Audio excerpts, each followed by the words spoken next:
What's going on, everyone? Welcome to the Thursday, December 7th edition of the NBA Lineup Generator video. I am your host, Adam Scherer. You can follow me on Twitter at ShipMyMoneyDFS. And we have another two-game NBA slate tonight, or this evening, I guess I should say, as we have the in-season tournament semifinals starting at 5 p.m. Eastern with the Pacers and Bucks, followed by the Pels and Lakers in the later game. So tonight's slate is starting earlier than usual. Keep that in mind. Don't forget to set your lineups. But we have another two-gamer, which means some interesting roster construction. It does look a bit different than the other day. And we're going to walk through it using DraftKings, or walk through it for DraftKings and FanDuel, rather, using the NBA lineup generator as always. But first, make sure that you hit the like button, whether you're watching on YouTube or on Twitter. If you're watching on YouTube, subscribe to the channel and hit the notification bell so you get an alert when our shows go live. Now, starting with DraftKings, as always, the first option you have here is what types of lineups you would like to see.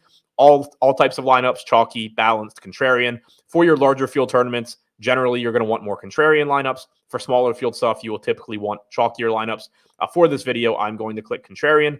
Then your next option is whether or not to lock any players. I don't recommend doing this if you're playing a lot of lineups, but if you're using this tool to create a single entry lineup or three max, and you know that you want somebody in particular in those lineups, you can save yourself some time by clicking on them here. Every lineup that you see will then have that player in it. I'm going to skip it for this video. And then we get into the actual lineups where up here at the top, you can see the salary, fantasy points, and ownership. Down here, you can see how the projection compares to your alternatives as well as the ownership. And then you, of course, can see each player, their salary, fantasy points, ownership projection. And over here on the right-hand side, you do have the ability to customize individual players. So if you look at this lineup and you really like it, except for Giannis at center, which clearly would be a weird guy not to like, but if for whatever reason you don't like Giannis, you can just click the arrows over here, swap him to another center like Anthony Davis, and then go back and upgrade somewhere else with the salary that you saved. So you still have the same foundation of this lineup, but you swapped out a couple players to players you like more. You have the ability to customize that way. And if you're not familiar overall with how this tool works, the lineups that you're being presented with are the end result of a full process on the back end, utilizing our player projections, ownership projections, simulation models. We are using all of those tools and presenting you with the final product, which is a lineup that we project to be profitable in the long run. If you like it, you can click save. If you dislike it, you click discard and get another one. All of these lineups are projected as profitable lineups. It's just a matter of you choosing the ones that you like the most. And for this video, I'm going to just choose the next 20, and then that will get us to the next screen where on the left-hand side over here, you can see the lineups that you selected, the total ownership, the fantasy points, all of that easily in one place. But more importantly, over here on the right-hand side, you can see your player exposures amongst those 20 lineups. When you're going through and choosing the lineups that you like, it of course can be very difficult to mentally track how much of every player that you have. So it's nice to be able to see right here easily and quickly how much you have of different guys. Sometimes it'll all look good. Other times you'll have somebody that maybe you have more of than you would like. Let's say, for example, you don't want 30% TJ McConnell. You can click him here. It's going to highlight all of your McConnell lineups. And then all you have to do to fix that and get, say, 20% is go in and either use the arrows to swap him out, like I showed you before, or simply discard a couple of TJ McConnell lineups, go to the Get More Lineups option, and then select lineups that do not have him to replace the ones that you removed. So now we will get back to the other screen and we have 20% McConnell instead of 30. It is that quick, that easy. You will, of course, also want to pay attention and make sure that it doesn't have any unintended consequences. If you start getting rid of McConnell, maybe you start getting someone even worse in a lot of your lineups.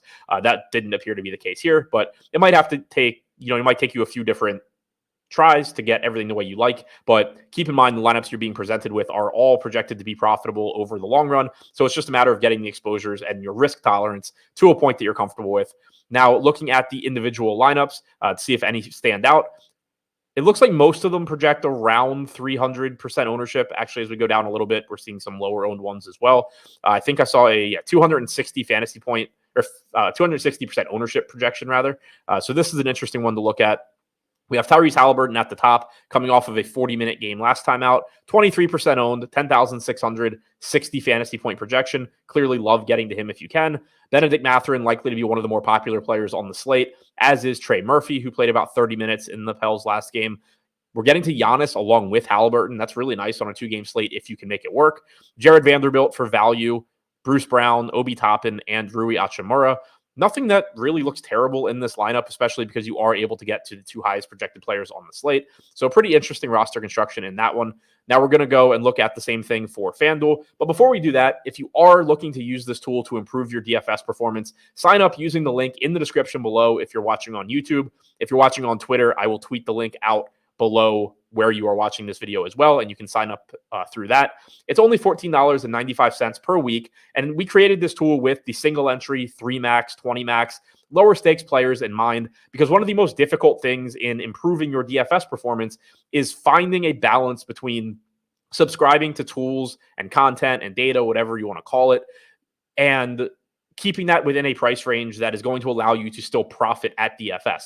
If you're playing $80 a night, call it $400 a week, it doesn't make you any sense. It doesn't make any sense for you to be paying, let's say, $400 a week for something. I don't know what that would be, but no matter how good the tool is, there's always going to be a point where if it doesn't match your volume, it doesn't make sense for you to use it.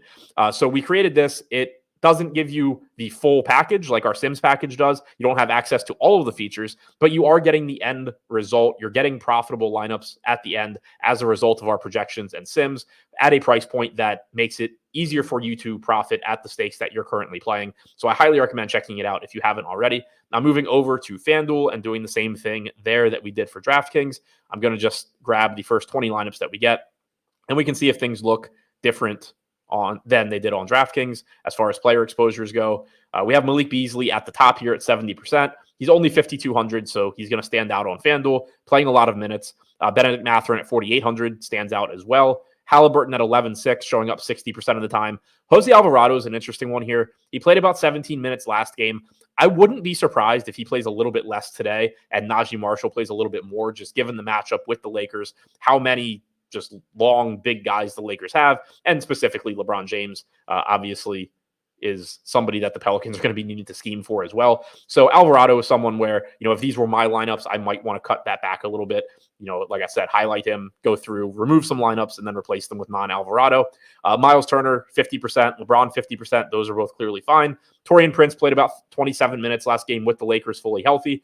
At 3,900, I have no issue with 45% of him. Same goes for Nesmith. We're getting to Joval, Anthony Davis, Herb Jones, D'Angelo Russell. No real problems with any of those guys. Russell is risky. He only played 24 minutes last game.